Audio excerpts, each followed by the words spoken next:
யோவான் நற்செய்தி 19ஆம் அதிகாரம் 25 தொடக்கம் 34 வரை.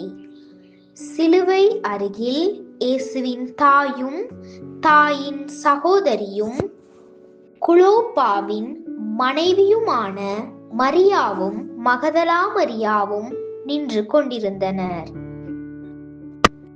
இயேசு தம் தாயையும் அருகில் நின்ற தம் அன்பு சீடரையும் கண்டு தம் தாயிடம், அம்மா, இவரே உம் மகன் என்றார். பின்னர் தம் சீடரிடம், இவரே உம் தாய் என்றார். அந்நேரம் முதல் அச்சீடர் அவரை தம் வீட்டில் ஏற்று ஆதரவு அளித்து வந்தார். இதன் பின் அனைத்தும் நிறைவேறிவிட்டது என்பதை அறிந்த இயேசு, தாகமாய் இருக்கிறது என்றார். மறைநூலில் எழுதியுள்ளது நிறைவேறவே இவ்வாறு சொன்னார். அங்கே ஒரு பாத்திரம் நிறை புளித்த திராட்சை ரசம் இருந்தது. அதை கடற்பச்சை நன்கு தோய்த்து ஈசோப்பு தட்டில் பொருத்தி அதை அவர்கள் அவரது வாயில் வைத்தார்கள்.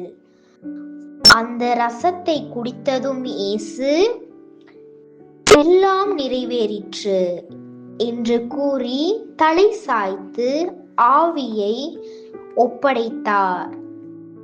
இயேசுவின் விழாவை குத்துதல் அன்று பாஸ்கா விழாவுக்கு ஏற்பாடு செய்யும் நாள். அடுத்த நாள் ஓய்வு நாளாகும் பெருநாளாகவும் இருந்தது. எனவே அன்று சிலுவையில் உடல்கள் தொங்கலாகா என்பதற்காக கால்களை முறித்து சடலங்களை எடுத்து விடுமாறு யூதர்கள் பிலாத்துவிடம் கேட்டுக்கொண்டார்கள்.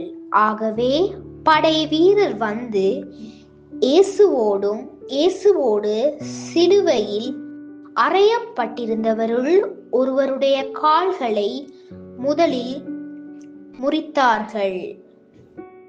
பின்னர் மற்றவருடைய கால்களையும் முறித்தார்கள். பின்பு அவர்கள் இயேசுவிடம் வந்தார்கள்.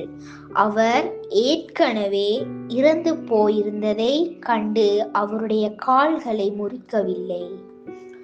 ஆனால் படை வீரருள் ஒருவர் இயேசுவின் விழாவை ஈட்டியால் குத்தினார். உடனே இரத்தமும் தண்ணீரும் வடிந்தன. இது கிறிஸ்து வழங்கும் நற்செய்தி. கிறிஸ்துவே உமக்கு புகழ்.